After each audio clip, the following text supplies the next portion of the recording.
All right, we are live. It is Thursday, July 30th. It's weird because, man, the weeks, I don't know about you, the weeks right now, maybe it's the heat in Texas.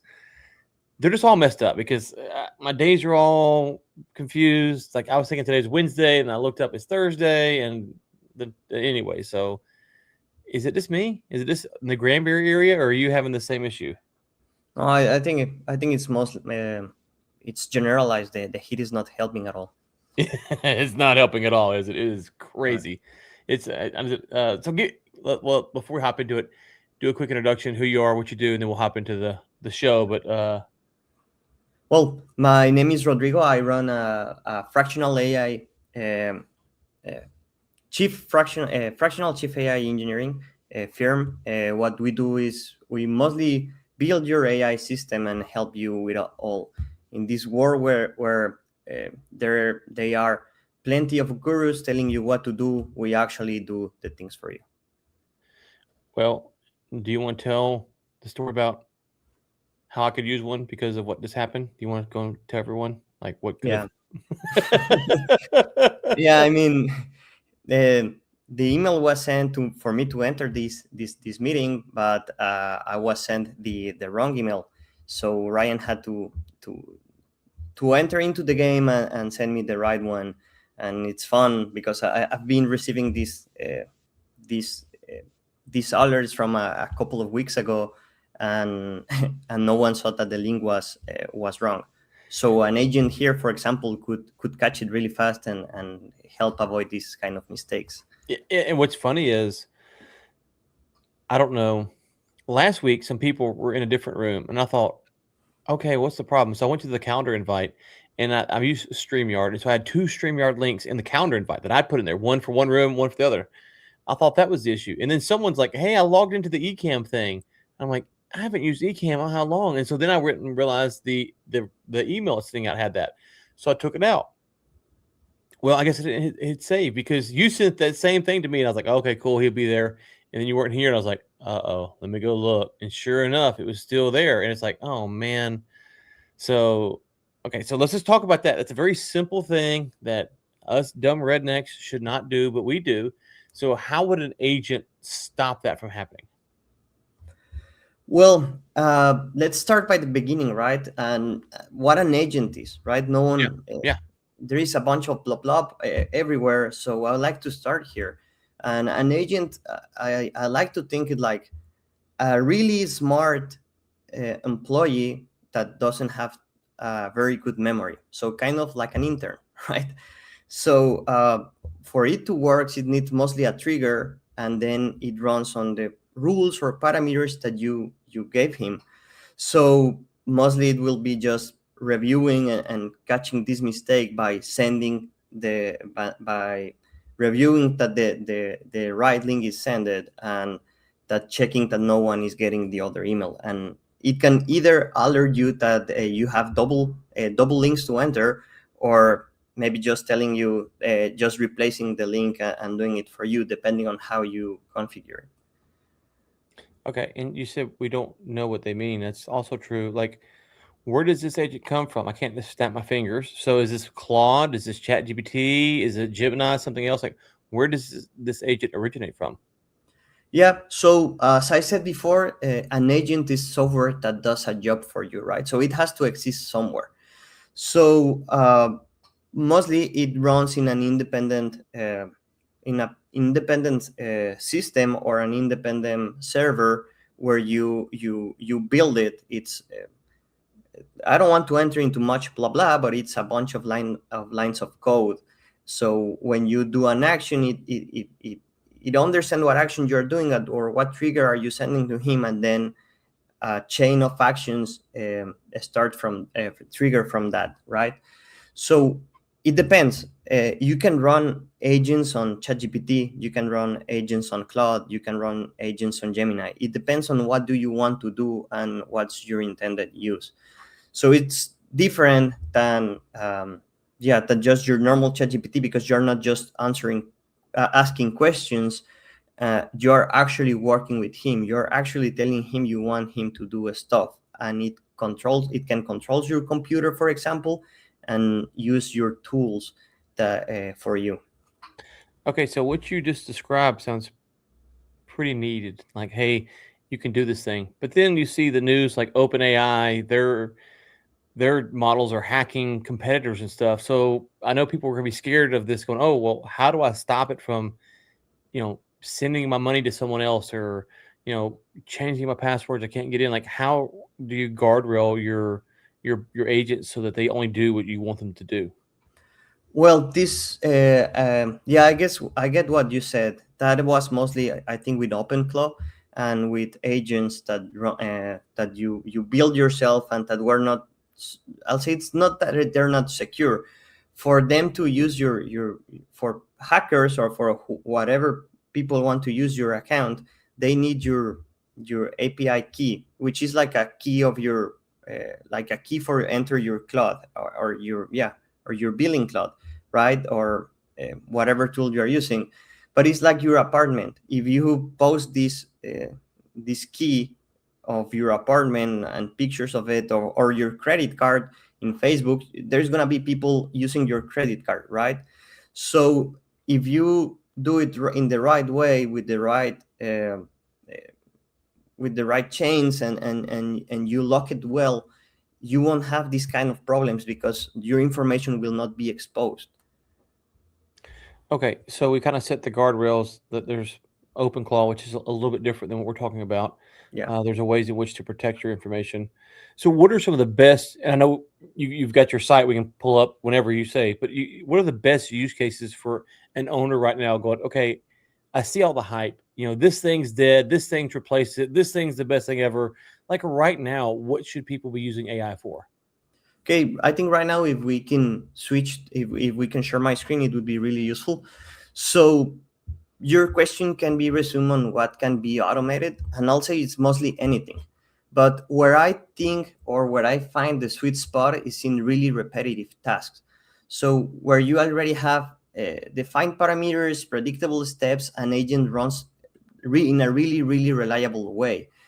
It doesn't mean you cannot use open-ended tasks. It just means the other ones are going to be more consistent. The repetitive tasks are going to be more consistent and they're going to be cheaper to run. So I think this is where the biggest or the sweet spot is for companies or for people to build around here. Yeah. Okay. So Go ahead. Sorry. no, please interrupt me. Yeah, I'll say like when you say repetitive task, okay, I'm thinking, well, a repetitive task for me is I get emails all the time or DMs on X or stuff like that. It's repetitive. I do that, but they're all a little bit different on how I respond, how I interact. So is that repetitive, or is it like opening the door where it's just always turning the handle and you pull the door? Like I know obviously that's in the real world, but I'm saying how repetitive does each part of the process of the task have to be to qualify as what you're calling repetitive? So I'll say as long as you do it in a consistent way, even the subjects can change and everything. This is where AI acts really good because it can read the email, understand the context of that email, and then send it whatever it should be. So even if I don't know the communication between of us, right? We're sending a bunch of emails. So if we change the subject or everything, the agent can read and can see, hey, the subject has changed. This is now he has become a customer now, right? So he can start interacting like a customer and changing me from uh, just someone you're talking with to your customer, or just changing the face of where I am, and then manage me or respond me in different ways. So even if I'll say there is some openness into these repetitive tasks. They keep or they follow some patterns, right? And so like what I'm thinking about this, you have like Notebook LM, which is only going to stay inside the information in the notebook, and then a Claude or a Chat GPT or uh, Gemini, it's going to kind of search. Okay, so these bots, are they closer to the Notebook LM? It's kind of a closed environment, or is it closer to the Chat GPT Claude kind of environment? No, it is closer to chat LLM. And I mean, we we do create these boxes for them to live, right? So they have access to all the context that we feed them. They're gonna live in this separate box with all that information, access to specific folders, to a specific tasks, and then act from there. Rather than a normal ChatGPT that will access the internet and do some stuff. I mean, an agent can, if you desire, it can access the internet and search and run some different tasks from there. But it doesn't has to do it if you don't want him to do it. And so is that through like Telegram? Like, how does he? You say you don't want him to do it. Like, what's kind of the workflow? Like, obviously, you're not going to build one, but one's been built. How does he go about getting approval and permission from you? Okay, so first, if you want, we can just take the screen off for a moment. Yeah, so it is like there are different kinds of agents, right? So there is this first agent that they run the same task every time. So those live in a server and they do follow the specific rules that you put him on. Okay. So let's say an example. Every time Rodrigo sends me an email, qualify the email into these different versions and respond depending on the context with all these other contexts or pre-qualified answers that I have fit to you. And he will do it on itself. If the task starts being a little bit more complex and you need to supervise what he's doing, we just need to add that step into it, right? Like, hey, Brian is sending me this email. I'm writing the draft and I'm pinging you through Telegram, WhatsApp, Slack, an email to you. So right now I have I have the notification that I have an email draft for Ryan into my account, so I can just check, see the general context, and if it is writing well. For other options, like I'll say multi-agents like OpenClaw or Hermes, what you do is that you can just talk with him like if he was your employee. So one is an employee with a specific task to do, and he will never run out of it. And the other one is an employee that can build these other sub-agents to help him run the task. So if you are running a multi-agentic tool like OpenClaw, Hermes, or whatever other, there are multiple options right now in the market, you can just directly talk to him like if he was an employee, like, hey, to ask him to do some task, and he will try to find a way to do it and probably start building different kind of agents to deliver that task while he's doing some other stuff. Okay, so let me ask you about this. Let's just presume that me and you own a plumbing company, okay? Okay. And the person who answers the phone is a human. And obviously, the person who services the customer is a human. And the person who sends the invoice is the human. Okay. Yeah. A phone call comes in. What is the best way to use agents from the time that phone rings to make sure that technician goes out there, the invoice gets sent out, and we ask for a review? How many, like, and I obviously kind of loose. I don't know how many agents. I don't want you to put it, but like, how would you think about solving that problem? Okay. So I mean, my first idea, because I haven't constructed or It's on the built spot. Yeah, anything it's on the that way. spot. It's no. But we can probably wire something to transcript the phone call, right? So once we have the transcript of the phone call, we know the context and we know where and we know what kind of situation it is, right?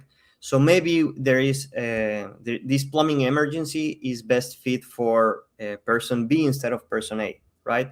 So it is going to be we can put these rules before, and the agent will be able to read the transcript, see the context, and understand that it's better to run it through or to send employee B to solve this kind of situation.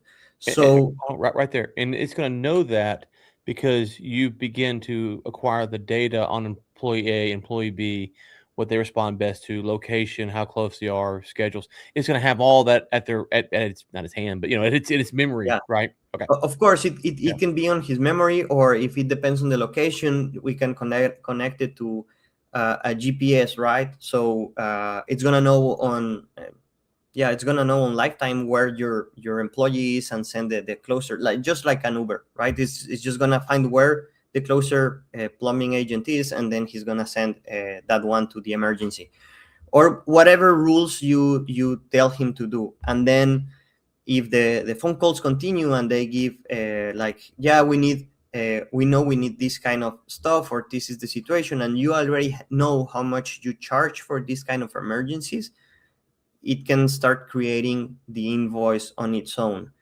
If it has all the information it needs, it can deliver the invoice on its own, or just can just send it to the person who has to review the invoice and add whatever extras they had to add, and then send it. But it can build the invoice itself too. And so, one thing that I'm wondering is how much will we need to train our staff to make sure they're asking kind of the same questions over and over again to the customer so that the agent knows, or can we just let it be more free flowing and the agent can figure it out? Like, because part of me goes, this might be a great way to train your staff on what's important to ask. But the other part of me goes, it might not matter as much because the agent can figure it out. So where does that land at? So I'll say that line depends on how much you are willing to pay, right? The more open it is, the question or the conversation, the more the agent will have to understand, or to the more computational power it will have to use. It means more tokens will be burned and it will be more expensive. But if you can manage it to, if you can train your employee to ask the specific questions, then it's going to be really cheap. But when I'm telling it might be really cheap, we can say that if we manage to train our employees or team to do it in the same way every time, it can be only 11 cents to build everything, or maybe 20, right? But if we let it more open, it might be maybe $10, right? It's still cheap, but there is a lot of difference between 20 cents and Yeah, ten it's a big dollars. range. Yeah, it's a big Yeah, range. And so each step of that process, if it's 10 cents or $10, just to work with those terms, then it's going to incentivize you potentially to train your people better. And I think a lot of things that I've seen in this world is that a lot of small businesses, their data is not clean enough. And so they don't really have clean data. They don't have SOPs. And so if you did this and you don't have it, you're going to pay that $10 for each step of this process theoretically. And then yeah, you're going to go, oh, I see what this is costing me now. And it's hard to go, well, how much was this costing you in human time? But it's the same thing because it was taking longer to process the sales call, yeah, whatever the call is, to get the person out, to figure it out, because all of that stuff is going to be in some person's head, and then you got to replace that person. And so it will show you probably the various gaps in your workflows. yeah. It will show you where you can become more efficient, right? Or even something that we can add is, for that same example, at the end it can qualify the call, right? To qualify how good was the call, how was the attention given by the employee, and that's data that you can use to take your decisions to. But I don't like to think that AI will replace your team. This is something that is not fun to think for any of us, right? But I'll say where they help is just where you just said, like the repetitive middle, right? This that data entry, this status change, everything in the middle. But the judgment and the relationship has to stay human. And the where I see the biggest return of investment is on having your best people, giving them this time back for them to do something that is really useful for you. So these tasks that are, I mean, I won't say they're not worth, because they keep running your business, right? But they are really basic, and they don't require more technical capacities, or bigger capacities to be running. They can be run by the machine and then free your team to do stuff that really matters. One that I like to use is a sales manager reviewing call logs. Okay, because if you're using, Otter or Fathom or whatever it is to record your calls, and then the sales manager is going through and listening to all those calls. You're asking a lot of that person. Like they've got to be locked in for all those calls, listening to the tone, how the question was asked, checking the boxes. And obviously, someone who does it for 10, 15 years, they can kind of get it, but you got to replace that person at some point. Well, Yeah. so here you can have AI look at the sales call. Did the person follow the script? Did they actually answer the question? Who's closing better? What words are being used? All these kind of things. And then the sales manager can go look at, maybe snippets, not the whole call, or maybe none of the call. And so that's one of those things. It sounds like a menial task, but it's really important. It needs to be done, but you're asking a lot of the human to make sure that their focus is really high for hours and hours and hours of sales calls, where the AI doesn't think about it's just their job. Like they don't go, I'm tired of doing this work today. I didn't sleep good last night. I'm sorry, man. They're just going to get in there and do it. And so the sales manager now, instead of having to listen to all the calls, they can focus on what the AI agent brought to their attention and then go train the staff. So now the work that was important was listening to the calls, but you've taken part of that and you've given it to the AI, and then now the most important part, which is the training, the sales manager can go do. Or even on smaller teams, right? Like it's fun because that's something that I actually use. I'm not a salesperson. I'm someone techie, right? So I Mhm. struggle a little bit by selling. So every time I have these sales calls with different people, I save the transcript, and then I start feeding Claude about it and asking him to coach me. I do Mhm. want to become better at selling, right? So this is also it's a training tool for me, right? Mhm. It's not only for to making decisions, but for me as doing a task to become better at it. Yeah, yeah. Well, and I think that you said a minute ago, we don't want to think of AI replacing humans. And I was listening to someone the other day, and they said that for bigger companies, what they're seeing is, and this might be anecdotal, but the amount of productivity that can be, at least at this point, I think they're already kind of AI heavy. So not from day one. At this point, it's like 5% a week, something like that. But the amount they'd have to invest in AI tokens to get to the other side is really expensive. And they're trying to decide whether or not they want to do that because it's a bunch of agents, a bunch of calls. And I think that's the thing to where we're not ready to replace people in mass just because first off, we don't know how to get there. We got to spend a lot of money to figure it out. But then on top of that, um, it sounds easy. Like AI can do all this stuff, and it's like, well, there is going back to what we said a minute ago. You've got to have people using scripts. They got to be consistent. You got to have all that. A lot of companies just don't have that. So even if AI could do a lot of this work, it would still depend on our ability to be more effective than we are today. It seems. Yeah. So what I've seen for those companies, I follow those kind of news from really close, and what they're doing or how they're solving this is they're taking off the licenses for cloth to certain people, right? Mm, Because people who you just said it, people who is really good at writing code, they will become more efficient, but maybe a manager or a program manager, they don't need to use it, right? mm, So there was a lot of misuse on program manager or managing people using these AI systems to create tools and then forcing other people to use those tools, but those tools were not polished. mm, While if someone while if a tech person is willing to use these tools, he's probably building the tools for themselves mm, mm, mm, yeah. it in an efficient way. So it is, I'll say it's not like crystal clear when we see that kind of news, because who is using the tool, right? Oh yeah. And this is kind of the place where I'm trying to position my myself, and is you don't have to run it because you don't have time, right? You don't have time to understand how to do it, to learn how to do it properly, but I do have the experience on how to build it for you. Well, I agree. I think that I've never worked as an employee for a big company, just been contracted for them, and there's a ton of waste in there already. And yeah, so like when you see these headlines, a company has cut jobs because of AI. It's like, well, okay, first off, there's a ton of waste that they could have cut day one.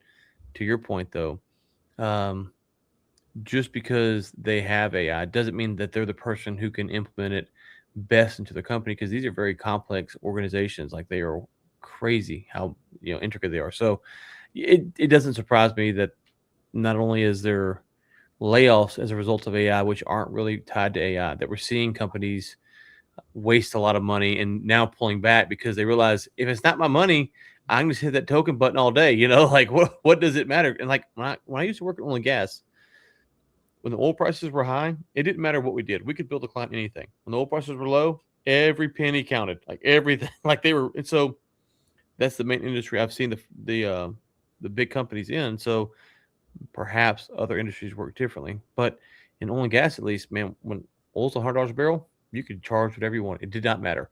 Oil's 45, you better have everything accounted for. So if you're in a high margin, high price environment, they don't care like they do when it's a low margin. In small businesses, rarely do we have that kind of luxury to sit around and go, oh yeah, we're just printing cash. It doesn't matter if we waste a bunch of tokens on AI to see what happens. We don't have that luxury. And so the economics of what we're doing are a lot different than what we're doing. And so how do we translate that news though to the community that we work in, the small business world?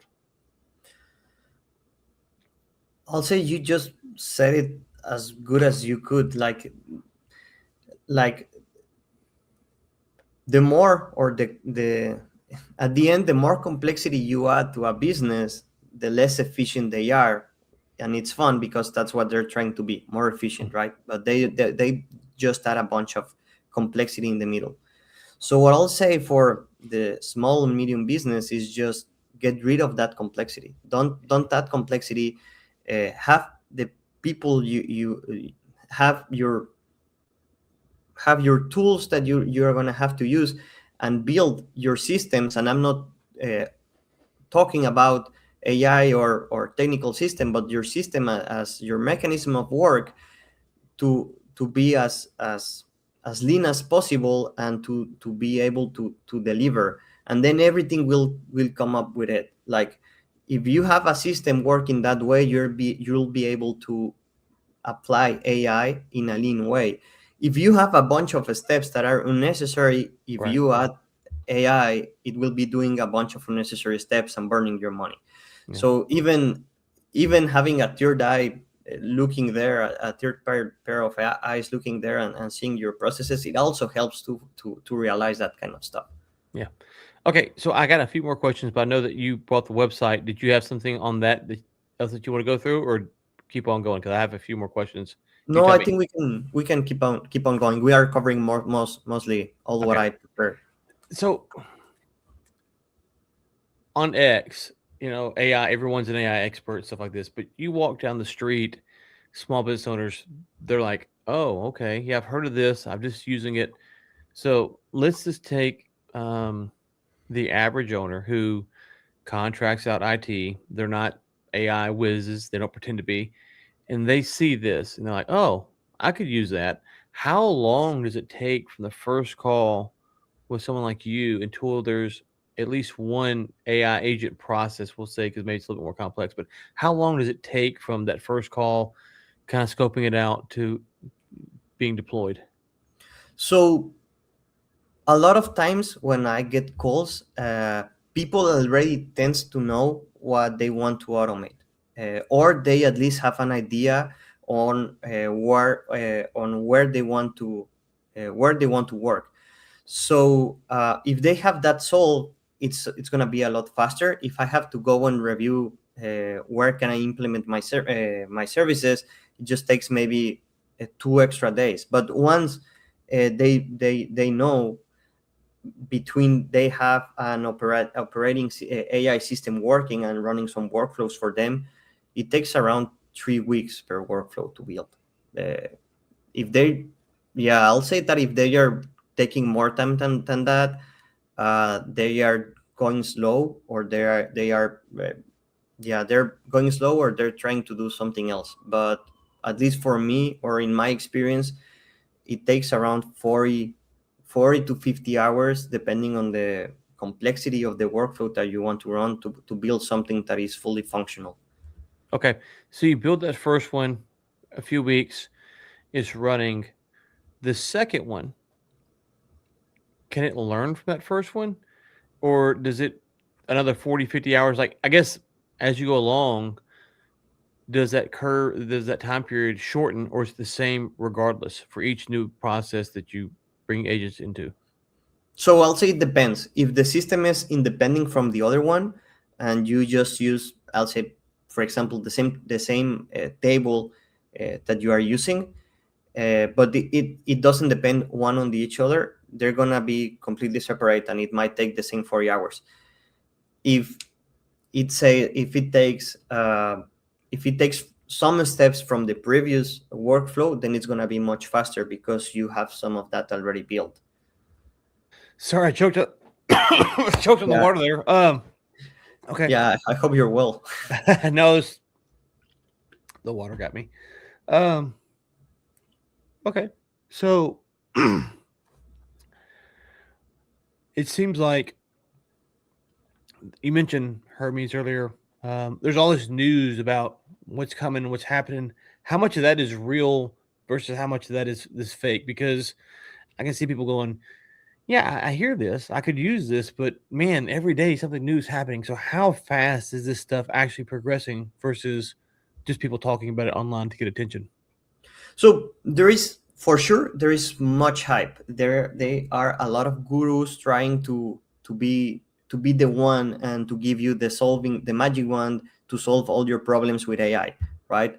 It happens before with medicine. But yeah, we are in a place that you can start building stuff, and if it is built properly, it will update on its own, so you don't have to rework it.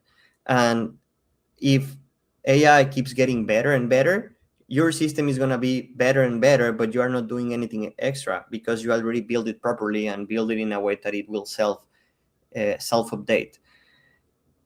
For newer tools like newer updates or people developing new stuff, I'll just say just keep an eye on it. If that's something that really interests you, see how it works and wait a little bit until it's mature. And there is so much people working on that right now that mature can be 3 weeks or mature can be 6 months. But at the end, it depends on how of an early bird you want to be. Like, yeah, I'll say just like how much risk are you willing to put in? And Hmm. even if you are willing to put some risk, there are ways you can be safer at that risk. Okay, what is right now the safest agent you could say that any owner could use without knowing them? You could say, like, right now, I'm pretty confident that any owner could use this right now. So it depends. They have to build it on its own. They call you up and like, hey, Rodrigo, listen, I need an agent. I don't know where to start. Just pick one for me, and I'll pay you, and then we'll see how it goes from there. Like, what's the Oh, one that you said that they could then use? I'll say that's the best way. Tailor fit agents that don't run or don't think on its own, that are in cage to do a specific task, and they can't think outside of that box. Where there is more risk, and I don't say there is going to be a lot of risk, but it's in the agentic thinking, or where they can build their own agents. That's where there is a little bit more of risk if you don't know what you're doing. But if you want to do something really specific, like responding your emails, or this plumbing phone call agent that we described earlier, that's super safe because it runs on your own computer, and it doesn't have access to anything that you don't want it to have access. And when you say it runs on my own computer, do you mean like get the Mac Mini and it's on its own Mac Mini, or actually on this Mac right here that I'm using? I mean, it can run on your Mac Mini. It can run on your computer. It depends on how you build it. I think a Mac Mini is overkill. You're shooting a mosquito with a bazooka. Uh, so yeah, most of times you can just buy a virtual server. It's gonna be like $15 per month, and put your agents over there, and it's gonna be way cheaper than owning a Mac Mini just for that. Okay. So shift gears here. I know we came across each other because you were working with Girdley. So how did you meet him? How did that process get started? Because obviously he's a big name in the SMB world. Yeah, I mean, well, Michael, I'm an entrepreneur myself, and I was advertising as that on LinkedIn. Besides this, I have a company that a retail company, and I sell uh, clothes or outdoor clothes in Mexico. And I was approached by his team because he was searching some associates, or he wanted to incubate new business, and it becomes like he wants to keep owning business because it's fun for him, but he doesn't want to be building them. So he keeps trying to find people that check his boxes and keep them, and try to make them run a business that he will enjoy, and just keep coaching him, in this case coaching me around, and I'll say supervising me and saying and seeing that what I do goes in in the right direction. Well, awesome. Well, obviously he's a big name, and I'm sure a great mentor for you. Yeah, and I have to give him a great shout out. Yeah, yeah. I'm No, really yeah. That's he put a thing out there. I was like, huh. I think I do think that, and I don't know at what point the AI becomes kind of commonplace to where every day there's not something new, earth shattering. But at some point that's going to happen, you know. So but right now it feels like every day something big's happening, and sometimes it is big, and sometimes it's not. And you mentioned earlier kind of the gurus, and it's like, it gets exhausting because I would say there's probably more than most people realize that can be done. At the same time, there's not as much as the gurus say there can be done, right? And so you're trying yeah. to tell people there's more that can be done, but not that much more. And like that's just not exciting to say. And so I don't know how you say that message. Maybe you have some insights. Like, how do you say that message in a way that people go, okay, yeah, that's worth listening to? I'll just say that when people is trying to sell you courses instead of offering the service for you, there is a sign there, right? Mm, Like it happens the same thing with salespeople. Like they're trying to sell you a course for selling, and not selling you the service to sell for you. So it might have a tweak there, right? mm. There might be something worth noticing there. But yeah, there's this must happening every day. So I'll just say, if you have the mental bandwidth to keep it, just keep doing it. if Mm. you if you don't, just get someone who can help you do it, because I think we we keep hearing this, like Mhm. companies that start using it from the beginning will be able to overcome more than the ones that try to catch later. Okay, we're talking a year from now. What has changed in AI that people should be looking for? I think the biggest change is happening in the agentic way to use. Like at the beginning, it was a lot of this responding and being more saying more the truth, and stop hallucinating that much. But I think right now the biggest or the biggest thing that you can do is make AI work for you, and this is where you have to keep an eye. Like just go to your ask you the next following questions. Does it happens every week? Could you write down the rules on how to do it? If you, because at the end, if you can explain it to a new hire, you can make parameters or rules for an agent. And where does it live? And if you check these three boxes, there is for sure a a case that you can build an agent for it to help you. Okay.